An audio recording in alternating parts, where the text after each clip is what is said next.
খুবই ছোট্ট একটি সূরা, পবিত্র আল কোরআন শরীফের খুবই পবিত্র একটি সূরা।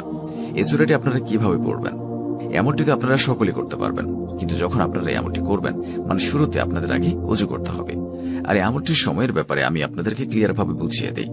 এই আমলটির সময়, অর্থাৎ কোন সময় আপনারা এই আমলটি করবেন, প্রত্যেকটি আমলের একটি নির্দিষ্ট সময় থাকে, যে সেই সময়টিতে আপনাদেরকে এই আমলটি করতে হবে।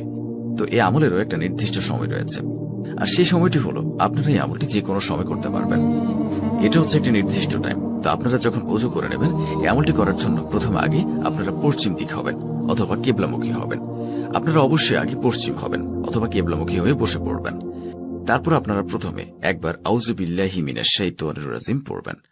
যখন আপনাদের আউযু বিল্লাহি মিনাশ শাইতানির রাজিম পড়া শেষ হয়ে যাবে, তারপর আপনারা মাত্র 555 বার, মনে রাখবেন মাত্র 555 বার এই শব্দের এই আমলটির দোয়া পড়বেন।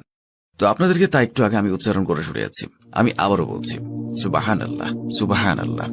এই দোয়াটি এভাবে আপনারা পড়বেন মাত্র 555 বার। যখন 555 বার দোয়াটি পড়া হয়ে যাবে, তখন আপনি শুধুমাত্র বিসমিল্লাহ পড়বেন 21 বার। মনে রাখবেন শুধুমাত্র বিসমিল্লাহ পড়তে হবে, বিসমিল্লাহির রহমানির রহিম পড়লে কিন্তু হবে না। তো বিসমিল্লাহ যখন 21 বার পড়া হয়ে যাবে, তারপর আপনারা সূরা ইখলাসটি পড়বেন। তো আপনাদের সুবিধার জন্য আবারও সূরা ইখলাস পাঠ করে শোনাচ্ছি।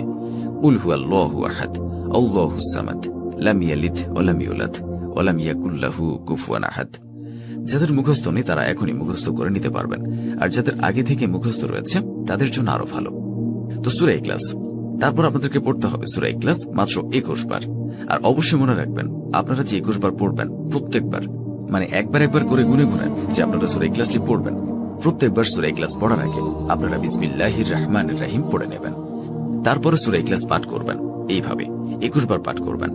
পড়ার পর আপনারা আবার সেই এক শব্দের দোয়াটি পড়বেন। সেই এক শব্দের দোয়াটি আপনারা আবার শেষে পড়বেন মাত্র 55 বার। শেষে শুধুমাত্র 55 বার পড়তে হবে। তো এইভাবে আপনাদেরকে আমলটি করতে হবে। এটি ছিল এই আমলের নিয়ম। তো তারপর আপনাদের এই আমলটি করা সম্পূর্ণ শেষ। আশা করি আপনারা এই আমলের সম্পূর্ণ নিয়ম বুঝতে পেরেছেন। যদি আপনারা এই নিয়ম অনুযায়ী এই আমলটি করতে পারেন, তাহলে আপনারা খুব তাড়াতাড়ি রেজাল্ট পেয়ে যাবেন। তাই আপনারা একবার হলেও এই আমলটি করে দেখুন, অনেক বেশি উপকৃত হবেন। আপনাদের সকল প্রকার সমস্যা দূর হয়ে যাবে। আপনাদের কাছে ধন দৌলতের আর অভাব থাকবে না। আপনাদের কাছে অনেক বেশি রিজিক এবং বরকত চলে আসবে। কোনো প্রকার পেরেশানি আর থাকবে না আপনাদের কাছে। নিজেও এই আমলটি করুন এবং অন্যদেরকেও এই আমলটি করার সুযোগ করে দিন। এর সাথে সাথে যারা 5 ওয়াক্ত নামাজ আদায় করেন না, তাদের উদ্দেশ্যে বলছি, আপনারা অবশ্যই 5 ওয়াক্ত নামাজ আদায় করবেন। কেননা নামাজ ব্যতীত কোনো আমল কবুল হয় না, এবং নামাজ হলো বেহেশতের চাবি, এবং নামাজ ব্যতীত জান্নাতে প্রবেশ করতে পারবো না। সহিহ হাদিসে আছে, সূরা ইখলাস 3 বার পাঠ করলে 1 খতম কোরআন তিলাওয়াতের সমপরিমাণ সওয়াব পাওয়া যায়। হযরত আয়েশা রাদিয়াল্লাহু তাআলা আনহা থেকে এক রিওয়ায়াতে উল্লেখ আছে, এক যুদ্ধে রাসূল সাল্লাল্লাহু আলাইহি ওয়াসাল্লাম এক ব্যক্তিকে আমির বা নেতা নিযুক্ত করে দেন। তিনি নামাজে ইমামতিকালে সূরা ফাতিহা ও অন্য সূরার শেষে প্রতি রাকাতে সূরা ইখলাস পাঠ করতেন। রাসূল সাল্লাল্লাহু আলাইহি ওয়াসাল্লাম আরো ইরশাদ করেন, যে ব্যক্তি 3টি কাজ ঈমানের সঙ্গে করতে পারবে, জান্নাতের যে কোনো দরজা দিয়ে সে প্রবেশ করতে পারবে। 1.